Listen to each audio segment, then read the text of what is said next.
Welcome to CKLA Knowledge 10, Lesson 9. Never leave until tomorrow what you can do today. Let's take a little bit of time to review. What did the Founding Fathers do for our country? They helped write the new rules for our country to live by. Those rules are called the Constitution. Who became the first president of the United States? His name was George Washington. And what was the name of the capital of our new country? Washington, D.C. We call the capital Washington, D.C. after our first president, George Washington, to honor him. Today's purpose for listening is to find out more about Benjamin Franklin. He was both a writer and inventor. Can you learn one thing he wrote and one thing he invented by listening carefully to today's read aloud? We're going to understand the saying, never leave until tomorrow what you can do today. And to understand the word almanac. Let's get started. Like George Washington, Benjamin Franklin was one of the founding fathers of our country. He was never a president, but he was a very wise man with wonderful ideas. Benjamin Franklin was wise because he used his intelligence to make good choices and to do clever things. You will remember that Franklin was a part of the Continental Congress, a signer of the Declaration of Independence, and a representative of our country in both Great Britain and France. He was all over the place. Long before his days in government, Benjamin Franklin was a successful businessman in Philadelphia. He had always been a good reader and writer, and as a boy, he had been an apprentice in his brother's printing shop in Boston. An apprentice is someone who is learning how to do a job from someone who is an expert at that job.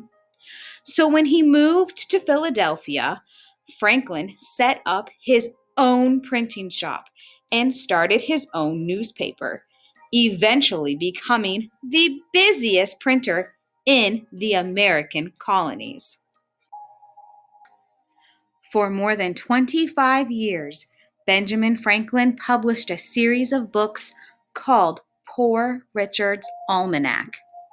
Benjamin spelled his almanac the old-fashioned way with a CK. Today, most people spell almanac with just a C. His almanac was often the only book that people bought. It contained lots of practical information that they wanted to know. For example, the almanac had a calendar with the times of the sunrise and sunset. Today we listen to weather forecasts on the radio or television, but back then people looked in their almanacs to find out what the weather would be like. The almanac had stories and poems as well as puzzles, jokes, and lots of advice. Franklin included wise sayings, many of which we still use today. Have you ever heard someone say, "Never leave until tomorrow what you can do today"? What do you think that means? Franklin must have lived by his own words because he got so much done. He was never still for a minute. His brain was working constantly, spilling over with questions and ideas. Benjamin Franklin had a keen interest in science and the way things work. As a young boy in Boston, Benjamin spent much of his time swimming in the harbor. What else have you learned that happened in the Boston Harbor? The Tea Party, that's right. He was pretty good, but he wanted to be even better and faster. One day, he thought of a way that he could be a faster swimmer. He found some wood and carved some wooden paddles to fit over his hands and feet, kind of like the flippers that divers use today. When he swam with those, he was much faster, probably faster than all the other children his age. As Benjamin grew older, he continued to invent new things. Anytime he saw a problem, he tried to invent a way to fix it. He had two pairs of glasses, one for reading and one to help him see things far away. He didn't like having to switch glasses all day long, so he asked a glass cutter to slice all of his lenses in half. He made one new pair of glasses with the distance lenses on top and the up close lenses on the bottom. Franklin had just invented bifocal glasses, still worn by many people today. While sitting by the fire one night, Benjamin Franklin watched warm air disappearing up the chimney and wondered how could he trap more warm air inside the house. He made a wood-burning stove out of iron. Benjamin Franklin's stove was similar to this stove in the picture. It put out twice as much heat as a regular fireplace and burned less wood.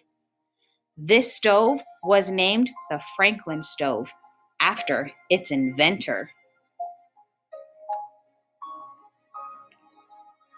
Lightning was another thing that fascinated Benjamin Franklin. He had watched houses and barns burn to the ground when struck by lightning. Could it be, he wondered, that lightning was electricity? He was going to find out. A legend about Franklin's experiment with a kite during a lightning storm goes like this. One day, Franklin took his son William out in the middle of a thunderstorm with lightning raging all around them. He tied a little metal key near the end of the string of a kite. Franklin was pretty sure that if lightning was electricity, flying the kite in the thunderstorm would cause the key to become charged with electricity. He kept touching the key as the kite flew above their heads. As fibers on the kite string stood on end, Franklin felt a little shock. He was right. Lightning was electricity. Franklin used his discovery to invent the lightning rod, a pole that helps carry electricity away from buildings and into the ground. His invention or creation is used today to prevent fires caused by lightning strikes. Benjamin Franklin's list of inventions goes on and on. The next time you rock back and forth in a rocking chair, thank Franklin for helping you relax. This clever man invented a rocking chair with a fan to help keep people cool while they rocked.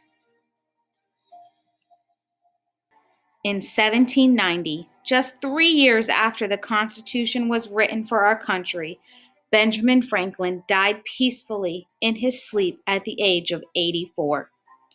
20,000 people attended his funeral, at the time the biggest funeral ever held in Philadelphia. Bells rang and flags flew at half-mast as signs of respect for one of America's greatest heroes. If you look at this picture, you will see a flag flying at half-mast or halfway up the flagpole. The next time we are together, we are going to learn more about Thomas Jefferson.